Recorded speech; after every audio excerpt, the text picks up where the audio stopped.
हे दोस्तों नमस्कार। एक बार फिर से स्वागत है आपके अपने यूट्यूब चैनल देव जी के ट्रिक्स में। तो दोस्तों हम यहाँ पर हिंदी की सीरीज को आगे बढ़ाते हुए हम लोग यहाँ पर पहुँच चुके हैं भक्ति काल में। इसके पहले जो आपकी आदिकाल था उसको हमने बहुत ही अच्छी तरीके से पढ़ाया भी है, उसको ट्रिक से भी बताया था। और यहाँ पर हिंदी साहित्य का जो काल विभाजन है उसको भी ट्रिक से बता दिया है। तो आप लोग पिछला वीडियो अगर नहीं देखें तो उसको देख सकते हैं।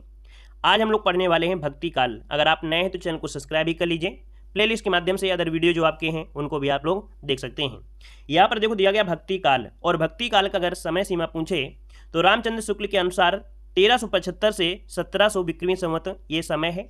और दोस्तों याद रखिएगा भक्ति काल को हम लोग पूर्व मध्यकाल भी कहते हैं। हमने पिछले लेक्चर में आपको बताया था ट्रिक से कि पूर्व मध्यकाल को भक्ति काल कहते हैं। कैसे पहचान करेंगे, तो ऐसे एक ट्रिक बताया था कि पूर्व के लोग क्या होते हैं, भक्ति भोग करते हैं। तो बस ऐसे आपको याद रखना है कि पूर्व मध्यकाल को ही भक्ति काल कहा जाता है। जो भक्ति काल है इसको दो भागों में डिवाइड करते हैं, निर्गुण काव्य धारा, दूसरा होता है सगुण काव्य धारा।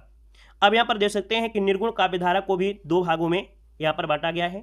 ज्ञानश्रेय शाखा जिसमें से संत काव्य आते हैं, और प्रेमाश्रेय शाखा में सूफी जो काव्य है ये आपके आते हैं। सगुण काव्य धारा की अगर बात करें तो इसमें रामाश्रेय शाखा और कृष्णाश्रेय शाखा में यहाँ पर बांटा गया है। यहाँ पर दोस्तों देख सकते हैं कि जो पूर्व मध्यकाल अर्थात भक्ति काल से बनने वाले जितने भी क्वेश्चन हैं, जो भी रचनाएं हैं, बहुत ही अच्छी तरीके से जितने भी पॉइंट बनते हैं वो यहाँ पर आप देखने वाले हैं। और अगर वीडियो थोड़ा भी पसंद आए तो दोस्तों वीडियो को लाइक जरूर करिएगा, अपना सपोर्ट जरूर करिएगा। दोस्तों यहाँ पर पहला पॉइंट आपसे बनता है कि भक्ति के आद्य आचार्य किसे माना जाता है, तो भक्ति के आद्य आचार्य रामानुज को माना जाता है। यहाँ पर दूसरा पॉइंट है कि अवधी और ब्रज भाषा दोनों में रचना करने वाले कवि कौन हैं, तो गोस्वामी तुलसीदास जी हैं। याद रखिए क्वेश्चन पूछे कि ब्रज और अवधी में दोनों में रचना करने वाले कवि कौन से हैं, तो कवि गोस्वामी तुलसीदास जी हैं। इन्हें जातीय कवि कहा जाता है। याद रखिएगा कि तुलसीदास को जातीय कवि भी कहा जाता है। यहाँ पर पॉइंट दे सकते हैं ज्ञानश्रेय शाखा जिसमें से संत काव्य है। तो यहाँ पर देखिए पहला पॉइंट दिया गया है कि कबीरदास ज्ञानश्रेय शाखा के प्रमुख कवि थे। दूसरा पॉइंट है कि कबीरदास दिल्ली के सुल्तान सिकंदर लोदी के समकालीन थे। कबीर की बानियों का जो संग्रह है उसे बीजक कहा जाता है या बीजक कहलाता है, जिसे संकलित करने का श्रेय उनके शिष्य धर्मदास को जाता है। अर्थात जो बीजक है इसको संकलन किया है किसने, तो इनके शिष्य का नाम था धर्मदास, उन्होंने किया है। ये क्वेश्चन कभी कभी पूछ लेता है ना। तो याद रखिए कबीर की जो बानियां हैं है ना वो किस में हैं, तो आपकी बीजक में हैं। आगे बढ़ते हैं, अगला पॉइंट यहाँ पर देख सकते हैं कुछ रचनाएं हैं। जैसे कबीरदास की जो रचना है, कबीरदास की रचना कौन सी है, बीजक है। और बीजक के अंतर्गत ही यहाँ पर साखी, सबद, रमैनी ये आपकी इसी में आती है। यहाँ पर दोस्तों देख सकते हैं अगला है यहाँ पर रैदास जी को, जिन्हें हम लोग रविदास भी कहते हैं, और इनकी रचना क्या है, बानी। क्या है, बानी है। यहाँ पर अगला है यहाँ पर दोस्तों देख सकते हैं सुंदरदास, और सुंदरदास की अगर बात करें तो यहाँ पर सुंदर विलास जो कि ब्रजभाषा में है, ज्ञान समुद्र जो कि आपकी ब्रजभाषा में है। यहाँ पर दोस्तों कुछ और भी आपके इनमें से हैं, जैसे कि मान लीजिएगा कि दादू दयाल, मलुकदास, सुंदरदास है ना, नानक देव, ये इनमें इसी के अंतर्गत आपके आते हैं, अर्थात ज्ञानश्रेय शाखा में ही आते हैं। अगला पॉइंट आपसे यहाँ पर देखो दिया गया है कि श्याम सुंदर दास ने कबीर की भाषा को पंचमेल खिचड़ी कहा है। याद रखिएगा कबीर की भाषा पंचमेल खिचड़ी जो कहा है वो आपके श्याम सुंदर दास ने कहा है। नेक्स्ट पॉइंट है कि हजारी प्रसाद द्विवेदी ने कबीर की भाषा को वाणी का डिटेक्टर कहा है, क्योंकि इनकी इतनी भाषा थी है ना, इसलिए इन्हें वाणी का डिटेक्टर जो कहा है वो किसने, तो आपके हजारी प्रसाद द्विवेदी ने कहा है। दोस्तों याद रखिएगा, ठीक है ना। वहीं पर अगर आपसे पूछे कि रामचंद्र शुक्ल ने क्या कहा था, तो रामचंद्र शुक्ल ने कबीर की भाषा को सदुक्कड़ी भाषा कहा था। क्या कहा था, रामचंद्र शुक्ल ने कबीर की भाषा को सदुक्कड़ी भाषा कहा था। तो दोस्तों यहाँ पर याद रखिएगा। और एक पॉइंट और यहाँ से बनता है दोस्तों, आपको बता दें रैदास से। जो रैदास है दोस्तों, रैदास को हिंदी का प्रथम दलित कवि माना गया है। रैदास को हिंदी का प्रथम दलित कवि माना गया है। वहीं पर दोस्तों जो आपके सुंदरदास थे, तो सुंदरदास निर्गुण संत कवियों में सर्वाधिक पढ़े लिखे कवि थे। याद रखिएगा कि जो सुंदरदास थे ये निर्गुण संत कवियों में सर्वाधिक पढ़े लिखे कवि यहाँ पर थे। दोस्तों याद रखिएगा। अब हम लोग आते हैं प्रेमाश्रेय शाखा, जिसमें हम लोग पढ़ेंगे सूफी काव्य बहुत ही बेहतर तरीके से। पहला पॉइंट आपसे पूछा है कि प्रेमाश्रेय शाखा के प्रमुख कवि कौन हैं, तो आप कहेंगे मलिक मोहम्मद जैसी। क्या, मलिक मोहम्मद जैसी। दोस्तों इस शाखा को प्रेम मार्गी शाखा माना गया है, क्योंकि प्रेम से ईश्वर की प्राप्ति होती है, ऐसी इनकी मान्यता थी, ठीक है ना।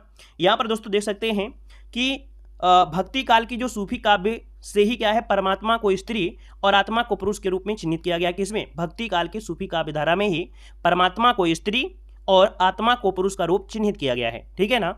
और एक क्वेश्चन होता है, क्या क्वेश्चन होता है कि जो सूफी संत थे इनकी शैली का नाम क्या था, तो सूफी संत की जो शैली का नाम था क्या, मसनवी शैली, क्या मसनवी शैली। इन पॉइंट को भी नोट कर लीजिएगा।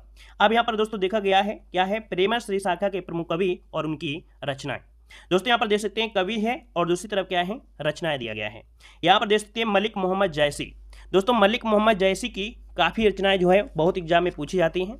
यहाँ पर देख सकते हैं मलिक मोहम्मद जैसी की पद्मावत, अखरावट और आखिरी कलाम। दोस्तों यहाँ पर देख सकते हैं कि मलिक मोहम्मद जैसी में जो पद्मावत है ना, एक प्रकार से अवधी भाषा में प्रबंध काव्य है। जो पद्मावत है ये अवधी भाषा का एक क्या है, ये प्रबंध काव्य है, अवधी भाषा में है और ये क्या है, प्रबंध काव्य है, ठीक है। अगला यहाँ पर दोस्तों दिया गया है क्या, यहाँ पर मुल्ला दाऊद, और मुल्ला दाऊद की रचना है चंद्रायन। कौन सी भाषा में, तो आप कहेंगे अवधी भाषा में। किस भाषा में, अवधी भाषा में। यहाँ पर है कुतुबन, और कुतुबन की अगर बात करें तो दोस्तों ये मृगावती है और ये भी कैसी है, आपकी अवधी भाषा में है। कौन सी भाषा में, अवधी भाषा में है। ईश्वर दास की एक रचना है जो कि दोस्तों यहाँ पर सत्यवती का था, जो कि आपकी किस में है, आपकी अवधी भाषा में है। एक रचना आपके ने और पढ़ा होगा, मंझन का नाम सुना होगा, मंझन है ना, क्या सुना होगा आपने, मंझन यहाँ पर दिया भी गया है। तो दोस्तों ये कवि है मंझन और इनकी रचना है मधुमालती, जो कि आपकी कैसी है, आपके अवधी भाषा में है। यहाँ पर नूर मोहम्मद, नूर मोहम्मद की रचना है इंद्रावती, जो कि अवधी भाषा में है। कौन सी, अवधी भाषा में। एक आपने कह सकते हैं एक नाम सुना होगा कवि का, उस्मान। क्या नाम सुना है, उस्मान। दोस्तों उस्मान की जो एक रचना है बहुत पूछी जाती है, चित्रावली। क्या, तो चित्रावली, और जो चित्रावली है वो आपकी कौन सी भाषा में, तो आप कहेंगे चित्रावली आपके अवधी भाषा में है, ठीक है ना। तो कुछ ये महत्वपूर्ण रचनाएं यहाँ पर आपने देखा। और दोस्तों यहाँ पर कुछ पॉइंट भी आपको अगर पूछे, यहाँ से क्या होता है, इस वाले कह सकते हैं, जैसे कि आचार्य रामचंद्र शुक्ल ने पद्मावत को समासोक्ति कहा है। कभी कभी क्वेश्चन पूछ ले कि पद्मावत को समासोक्ति किसने कहा है, तो आप कहेंगे आचार्य रामचंद्र शुक्ल ने पद्मावत को समासोक्ति कहा है। वहीं पर एक पॉइंट और बनता है क्या, कि जैसी को हेतु प्रेक्षा या उत्प्रेक्षा का बादशाह कहा जाता है। याद रखिएगा कि उत्प्रेक्षा या हेतु उत्प्रेक्षा का बादशाह जो कहा जाता है वो जैसी को कहा जाता है। ये पॉइंट भी यहाँ पर इसी से पॉइंट से संबंधित है। अगला यहाँ पर दोस्तों यहाँ पर दिया गया है सगुण काव्यधारा। सगुण काव्यधारा की अगर बात करते हैं तो सगुण काव्यधारा की दो शाखाएं हो जाती हैं दोस्तों। मतलब इस शाखा के अंतर्गत देखा जाए तो ईश्वर के मूर्ति रूप को उपासना की बात की गई है, अर्थात जो ईश्वर है उसकी मूर्ति पूजा की या मूर्ति रूप की उपासना के बारे में बात की गई है। किसमें, आपके सगुण काव्यधारा में। सगुण काव्यधारा दो शाखाओं में दोस्तों यहाँ पर देख सकते हैं, रामाश्रयी शाखा और दूसरा है यहाँ पर कृष्णाश्रयी शाखा।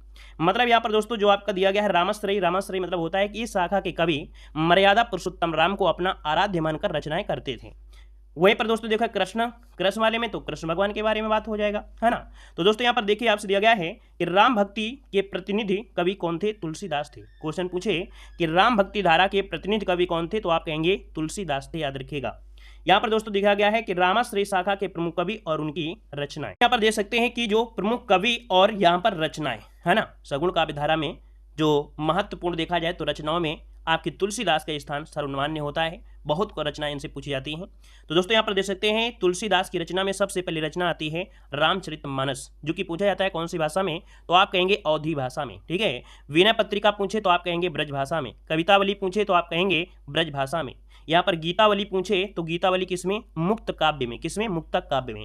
दोहावली अगर पूछता है, जो कि पूछा जाता है वो आपकी ब्रज भाषा में। जितना हमने हाईलाइट किया है सभी क्वेश्चन आपके पूछे गए हैं दोस्तों, याद रखिएगा। कृष्ण गीतावली भी होती है, क्या, कृष्ण गीतावली जो कि ब्रज भाषा में। राम लला नैचू, बरवे रामायण, पार्वती मंगल, जानकी मंगल, संदीपनी, है ना, हनुमान बाहुक, रामाज्ञा, अग्नि परीक्षा, ये इन्हीं की महत्वपूर्ण रचनाएं हैं।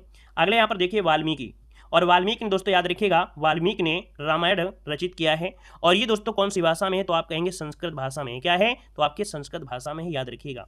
वहीं पर दोस्तों यहाँ पर देखिएगा जैसे रामानंद, नाम सुने हैं कि नहीं सुने हैं, वो इसी के अंतर्गत आपके आते हैं। रामानंद यहाँ पर लिख लीजिएगा, रामानंद। तो जो रामानंद है इनकी एक रचना है राम आरती। क्या है, राम आरती है। तो दोस्तों ये भी याद रखिए कि रामानंद की रचना है राम आरती। दोस्तों यहाँ पर देखिए नाभादास, और नाभादास की रचना है क्या है, अष्टायाम, और अष्टायाम जो आपकी है वो कौन सी भाषा में है, तो आपकी ब्रज भाषा में है। क्या है, ब्रज भाषा में है। दोस्तों यहाँ पर भक्तमाल, और भक्तमाल क्या है, ये भी आपकी किस में है, तो आपकी ब्रज भाषा में ही भक्तमाल भी इन्हीं की रचना है। यहाँ पर दोस्तों दिया है केशवदास, और केशवदास जो कि रामचंद्रिका एक प्रकार से क्या है, प्रबंध काव्य है दोस्तों, क्या है, प्रबंध काव्य है। और आगे बढ़िए, अगला पॉइंट आपसे यहाँ पर देखो दिया गया है अग्रदास। अग्रदास की जो कविता है वो है क्या है, ध्यान मंजरी। क्या है, ध्यान मंजरी। दोस्तों याद रखिए, पूछी गई ध्यान मंजरी। अग्रदास की और भी रचनाएं हैं, जैसे कुंडलियां। क्या है, कुंडलियां। और इसके बाद राम भजन मंजरी, ये इनकी रचना है। ईश्वरदास की रचना में भरत मिलाप, क्या, भरत मिलाप बहुत पूछी गई है। वहां पर सत्यवती कथा। दोस्तों अगला आपसे दिया गया है सेनापति। तो सेनापति के दोस्तों कवित रत्नाकर, जो कि आपकी ब्रज भाषा में है। क्या है, ब्रज भाषा में यहाँ पर रचा गया है।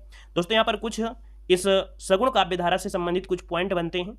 जैसे कि दोस्तों यहाँ पर पूछा जाए सबसे पहले कि यहाँ पर राम स्वरूप चतुर्वेदी ने रामचंद्रिका को छंदों का अजायब घर कहा है। याद रखिए, राम स्वरूप चतुर्वेदी ने रामचंद्रिका को छंदों का अजायब घर कहा है।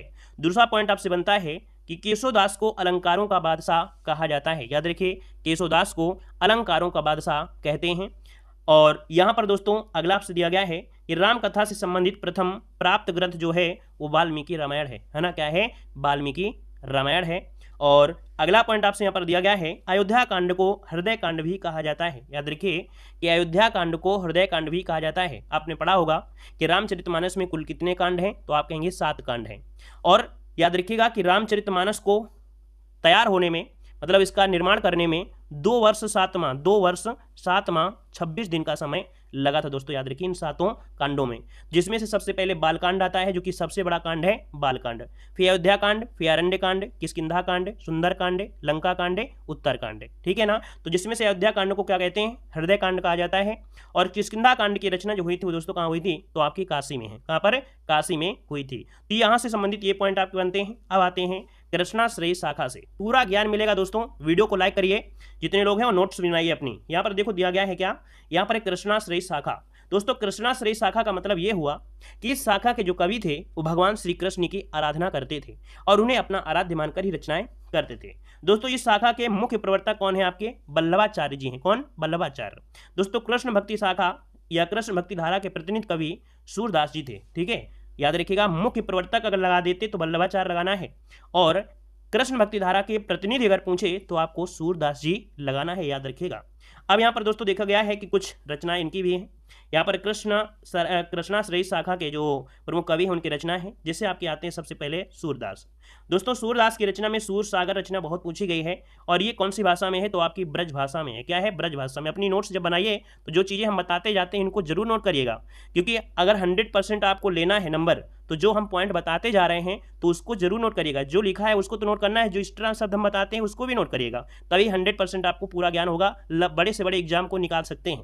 छोटे एग्जाम का देखा जाए तो एक नॉर्मल से होगा, लेकिन जो जितनी चीज़ें हम बताते जाते हैं वो बड़े से बड़े एग्जाम को निकाल देंगे। ठीक है ना। यहाँ पर दोस्तों देखिए सूरदास की रचना में सूर सागर जो कि ब्रजभाषा में है, साहित्य लहरी। यहाँ पर दोस्तों यहाँ पर सूर सारावली। एक और होता है भ्रमर गीत, है ना। भ्रमर गीत किसकी है, तो भ्रमर गीत भी इन्हीं की रचना है। मीराबाई की अगर बात करते हैं तो मीराबाई की रचना है गीत गोविंद। क्या है, गीत गोविंद टीका। गीत गोविंद टीका पूरा नाम है गीत गोविंद टीका। नरसिंह जी का मायरा, मीराबाई की मलार, राग सोरठा, राग गोविंद, है ना। नरसिंह मेहता की हुंडे, ये मीराबाई की हैं।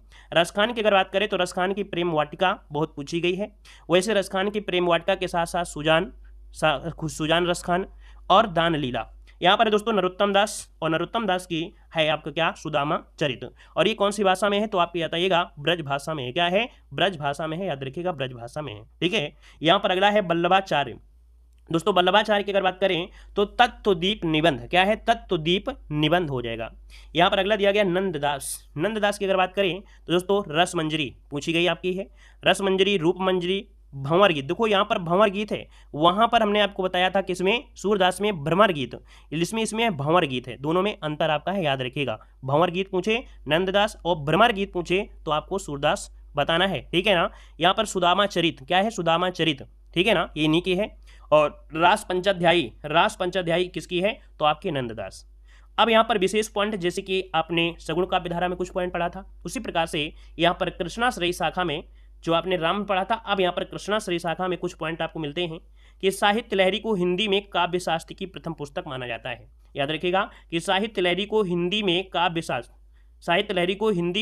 शास्त्र की प्रथम पुस्तक माना जाता है दोस्तों, याद रखिएगा, ठीक है ना। यहाँ पर दोस्तों दिया गया है अगला पॉइंट कि सूरदास को श्रृंगार एवं वात्सल रस का सम्राट कहते हैं।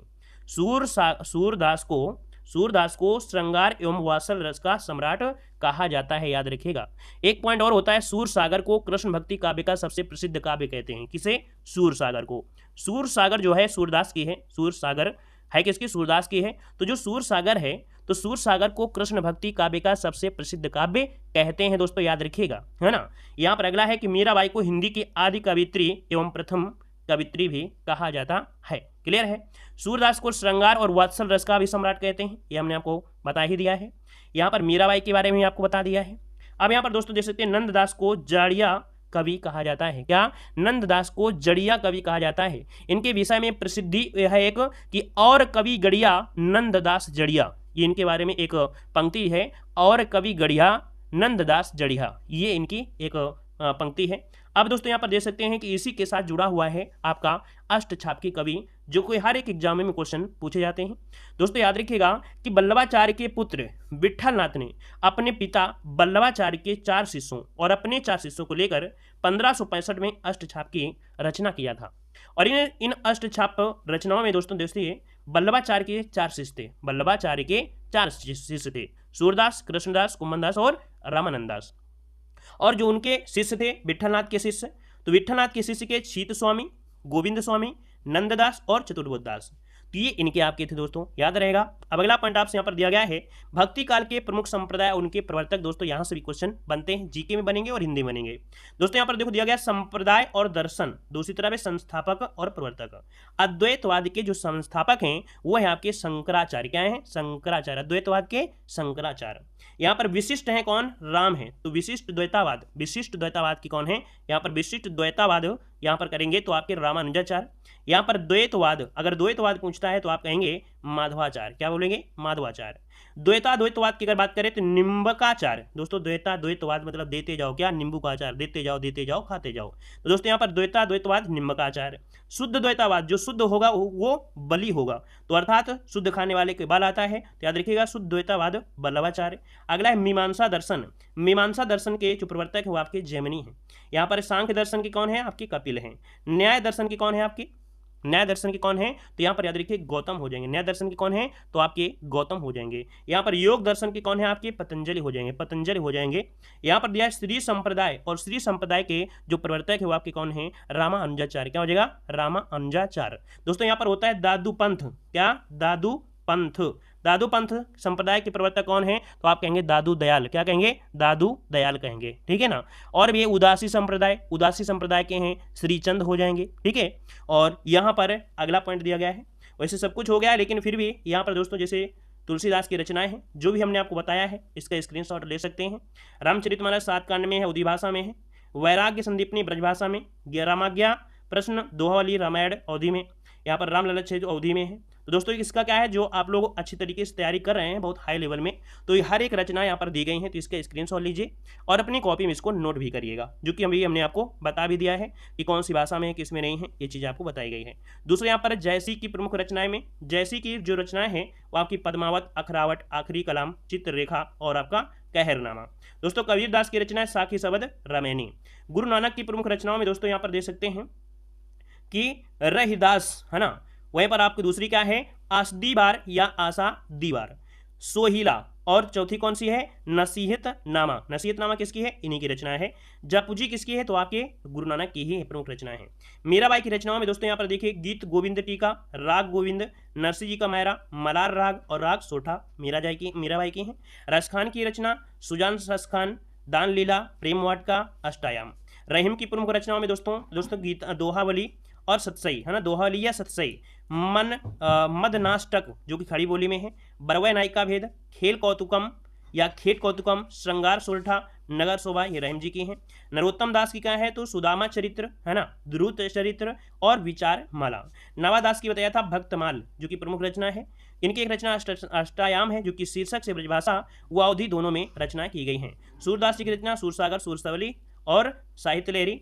यहाँ पर नंददास की रचनाओं में अनेकार्थ मंजरी, भ्रमर गीत, रुक्मणी मंगल, रास पंचाध्यायी जिसे हिंदी का गीत गोविंद कहते हैं। अब दोस्तों यहाँ पर देख सकते हैं कुछ महत्वपूर्ण और रचनाएं हमें बताया था कि जैसे आपका दिया गया है क्या, हंसावली। हंसावली मतलब यहाँ पर देखा जाए कि इस साहित्य की एक रचना है जिसका नाम है हंसावली है। जैसे चंद्रायन किसकी रचना है तो आप कहेंगे मुल्ला दाऊद की है। चित्रावली तो आपकी किसकी है, उस्मान की है। ज्ञानदीप किसकी है तो शेख नबी की है। यहाँ पर सत्यवती कथा ये किसकी है, ईश्वर दास की है। हंस जवाहिर किसकी है, कासिम शाह की है। मृगावती किसकी है, कुतुबन की है।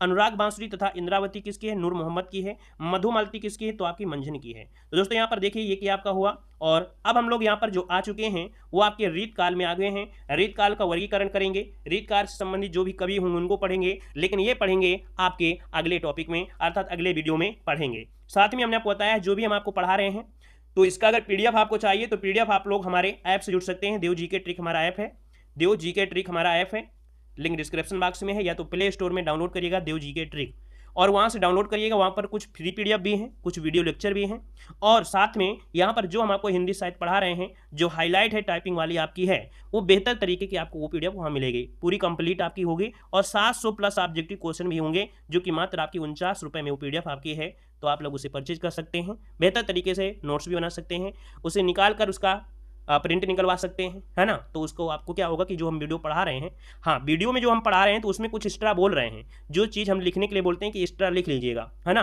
तो वो चीज़ हम वीडियो में बताते रहते हैं, लेकिन पीडीएफ में जो हम आपको दिखा रहे थे वही आपको है। तो वीडियो आपको देखना जरूरी है क्योंकि वीडियो के माध्यम से कुछ एक्स्ट्रा पॉइंट होंगे, कुछ हम आपको ट्रिक भी बताएंगे, है ना, रटने का तरीका भी बताएंगे। तो ये होंगे। तो आप लोग वीडियो को लाइक करिए, शेयर करिए, दोस्तों को भी शेयर करिए। और यहाँ पर कह सकते हैं कि अब जो आपका नेक्स्ट पार्ट होगा उसमें हम लोग पढ़ेंगे क्या, उत्तर मध्यकाल जिसे कहते हैं रीतकाल। ठीक है ना। धन्यवाद सभी को, जय हिंद, सभी को वंदे मातरम।